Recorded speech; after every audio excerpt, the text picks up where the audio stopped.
guys have made it. You're here at Slim Jim Jammer's channel. My name is Jimmy. I'll be your host. Personally, I grew up in Brooklyn, New York. Brooklyn, New York is where I grew up on the streets. I grew up in Park Slope. Gentrification's changed the city quite a bit.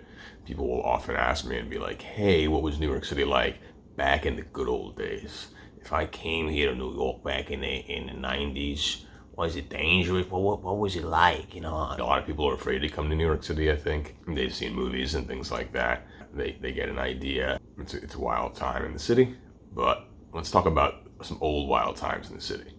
Go back in time for a minute. So in New York City, you don't just apply to college, you also apply to high school and you apply to middle school. You can actually have a career specialization as young as 6th grade. So when I went to middle school, I had no idea what I wanted to do. I didn't have a career aspiration at that point. I liked riding a bike. I liked candy. Middle school, I was a really big fan of Linkin Park and Diablo 2 Lord of Destruction. Growing up in Brooklyn, you got to go to Manhattan, the big city, New York, the big city on the weekends, you know. I thought it'd be really cool to go to Manhattan for school. So I would actually commute to go to school, cross county, interborough. We would take the subway and then a bus, and I would go to school on the Lower East Side. They used to let us out for lunch, no captive lunch as they call it. So we used to be able to go around the neighborhood and buy food from the local establishment. So one day we're going out and we look under a car, and what do we see under a car? Lo and behold, dead body. Well, we thought it was a guy sleeping at first, and then we're our skills of New York intuition, think about it, we're yeah, nobody sleeps under a car. Even homeless people don't sleep under a car. It's too difficult to get under there. We were sort of wondering why he was down there, but it reminded me of when an animal will crawl into a small hole to die, kind of ugh. So we looked down, and I definitely did the Stand By Me. I don't remember where we got a stick in the city. We found something to poke him with, probably a piece of metal we found. We poked it, and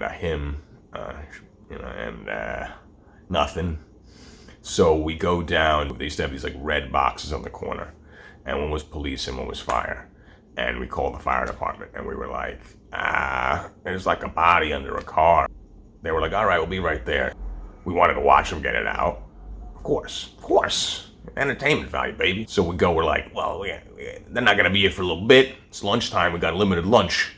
Why don't when we go get some food, get it, bring it back, post up, stoop up. So we got up on the stoop, eating a slice, drinking a Coke, looking down, watching them, peel this body out from under the car. It was not that entertaining as we thought it would be. They used a little jack to get the thing up. I've actually, it's strange. I've told this story a lot of times, which shows a lot about me.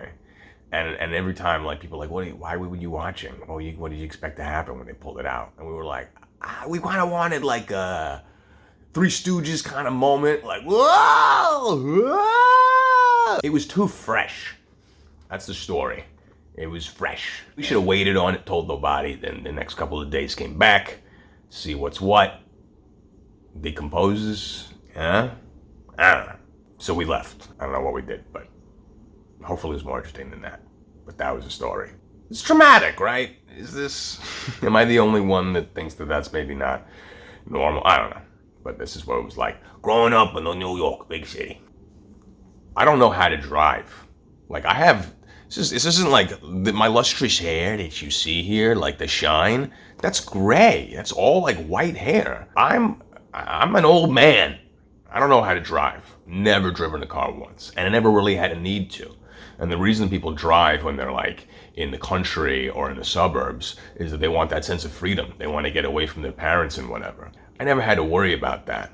There was one point when I was 14 years old, and I sort of realized my parents had no control over me because I lived in a city and there's mass transportation. Never driven a car before. There's just differences, little things like that. When I was a kid, the grandparents would be out on the stoop every day. We'd be out on the stoop. When I got a little older, when I was a teenager, people stopped hanging out on the stoop. I used to hang out like you hang out in the squares. I was out in Union Square. Classic young people hang out, and still now. but in the old days too. It's like really late, and we see a guy pop out of the manhole cover. No uniform, not Con Edison. And for those of you that are not from New York, Con Edison is our electric guys and gas guys. We walked over to the guy. Hey, mole man. Hey, mole man. Tell me a story. For those of you not familiar, when I call the guy mole man, apparently it's this thing in New York. I don't know anybody who's like gone down there personally other than this guy who I just am about to meet. But the story is that underneath New York City, there is a whole network of homeless people that have decided that it's safer to live in the sewers than up on the surface. In ramshackle houses, they've like hammered together and made out of trash and flattened cans and stuff like that.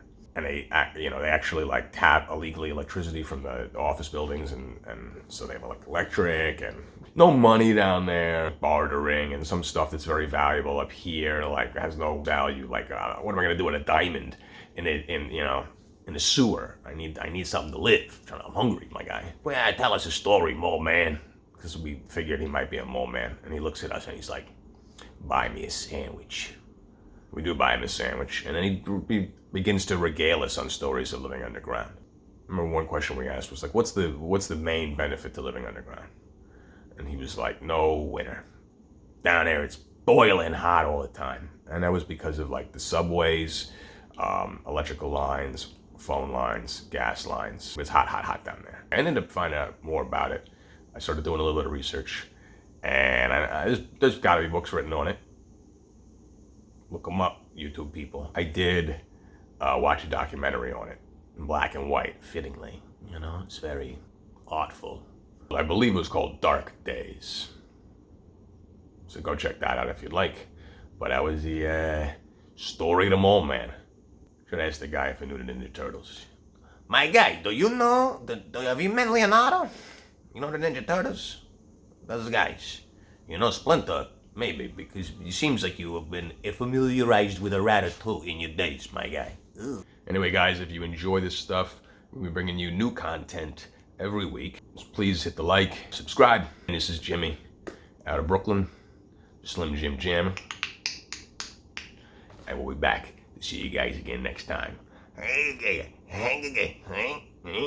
Yoink.